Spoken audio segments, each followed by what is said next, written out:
Ryouma. I can't believe you cheated on Oreo. With Karna! Welcome back, nerds. Fino here with a guide for the new version of Sakamoto Ryouma. This time he's shown up as a limited 5-star Lancer, one of the AoE Arts variety. But that's a role with some stiff competition. Percival, Meltrilis, and if you're not feeling too picky, Finn McCool can get the job done too. So how does Ryouma measure up? Let's find out. And if you're more into the history side of things, I got a little something for that a bit later in the video, so stick around. Ryouma's first skill is Dragon of Reform. It's a series of 3-turn party buffs, arts, crit damage, and 1 stack of overcharge. As an art servant, you'll be running Ryouma with at least 1 Castoria at pretty much all times. She's one of the strongest overcharge abusers in the game, and just adding a stack to her is the sort of thing that's very convenient for challenge quests and other troublesome boss fights. Castoria's NP is less relevant to his farming, but as you'll see, Ryouma's an ambitious guy. He wants it both ways. Next up is White Orochi of Takachiho. It's a 50% battery that comes with 2 powerful bits of utility, 3 turns of debuff immunity and buff removal resistance. Multi-turn purge resistance is extremely rare, and having access to it without needing to run an extra support means that Ryouma can come out of the gate swinging in high-intensity face race situations. This won't save your team in slow, grinding fights against enemies with that mechanic, since it only affects Ryouma. But if you're in a situation where you can force a 3-turn finish, having only Ryouma survive is something you can work to your advantage by running extra supports in your backline. In this situation, you can even stagger your Castorias since you only need 1 to hit a full charge with White Orochi. By, say, frontlining 1 Castoria and 1 Tamamo, you'll get relevant offensive buffs while keeping rocket fuel for after they get wiped out. This is Ryouma's most important skill since you're probably going to need that battery too, but we'll get back to that. Ryouma's final regular skill is Ama no Sakahoko, Pair. It's a 3-turn personal arts and buster buff with star income. This is your second highest priority for leveling up, since its arts magnitude is higher than its party buff. Now we come to his noble phantasm, Deer Dragon Race Across the Waves of Watatsumi. It's an AoE arts attack that gives him 50% defense for a single turn and 3 turns of NP damage, with the latter being tied to overcharge. Your first NP benefits from Dragon of Reform while you stack this effect over multiple turns to ramp up. This makes his damage output quite high relative to his competition, but this comes at a terrible price.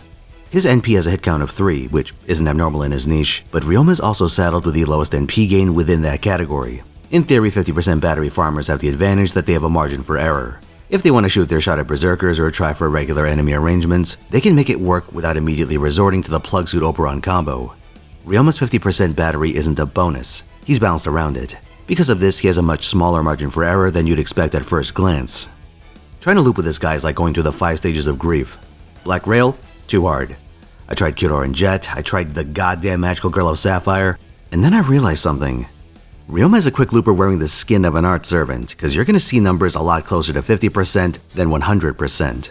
This results in embarrassing situations like Percival being able to farm these berserkers while Ryouma struggles desperately. You might think my NP level has something to do with it, but if you look at the buff list, you'll see a damage bonus on Ryouma. That's because this node is in Ryouma's narrow escape. He needs extra help to farm the berserker node in his own event. You know what's even worse?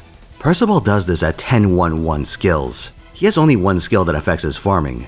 My Ryouma is operating at 9-10-9 because its relevant buffs are spread out over multiple skills. It's a higher investment for a worse return. But if you plan to stick with Ryouma as your main farmer, I'd recommend getting extra charge whenever you can. His append skill is a good place to start in particular. For craft essence, you may find Ocean Flyer's starting charge quite useful. You'll also want to restrict your targets to archers if you can help it, since he's far more likely to complete a successful loop against them. But what about the challenge quest angle? Ryouma chased 2 frogs, and admittedly, he does a lot better with this one. He even has a nice passive in the form of Morph, Orochi, which grants crit damage and crit resistance. Bosses can unload some pretty vicious face card damage, so it's a useful thing to have around. To account for his anemic refund, try running Star Absorption command codes. Stick something like Armament of Victory on his arts cards to fish for extra NPs. Ryouma lacks the tools to deal with hardened targets, so running Sherlock can save you some trouble against invuln and defense spammers. Yeah, I'd say Ryouma does fine on this front. If I had a gripe, I'd say this application is something I'd much rather have on a single target Arts Lancer, though that situation would just change his rival from Meltrilis to Melusine, and I don't think he'd fare much better in that comparison, considering you can give her purge resistance through someone like Zhu Fu. As an overall package, I'd say Ryouma joins Ritra in the club of 5-star AoE Arts Lancers that underperform against 4-star alternatives. This is an extremely competitive niche, and Ryouma has some major disadvantages. On top of his refund woes, being a limited 5-star makes him an absolute pain in the ass to get copies for. Meltrilis gets semi-regular banners, and Percival is around in the general pool, making them far more accessible and efficient for general usage. Unless you're a diehard Ryouma fan or a minimum turn enthusiast, I'd set this one out and save requests for other fights. Now then, let's talk about Ryouma's history, because this guy was a player in one of Japan's most pivotal moments.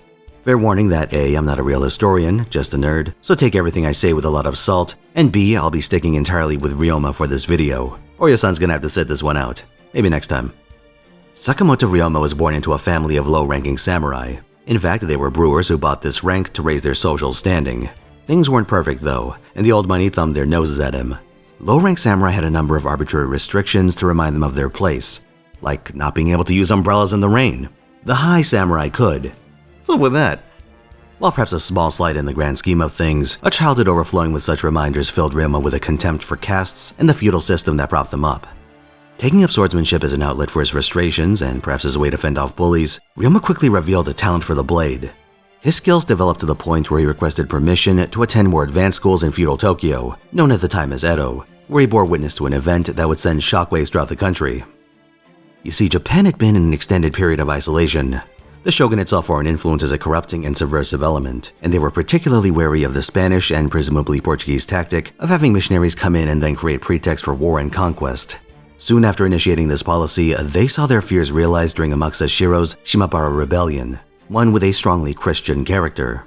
Aside from the Dutch, who actually helped the shogunate during that incident, Western nations were prohibited from doing business in Japan. The Japanese, in turn, had a difficult time leaving the country. Japan settled into centuries of isolated stability, but this came with drawbacks, ones that made themselves apparent with the appearance of a fleet of black steamships. Commodore Perry had arrived with orders to open Japan to American trade by any means necessary. He told the local officials that if he wasn't allowed to disembark and deliver a list of demands to someone of high standing, he'd land his army and march on Edo so he could do it himself. The size of his ships and the thunder of his cannons convinced the shogunate that a defense against Perry's fleet was completely untenable, so they were forced to first accept this letter and, once Perry returned, capitulate to the demands within. In the following years, more demands came, and other European powers insisted on similar treatment. The shogunate was forced to open up the country to the corrupting Western influence they so feared.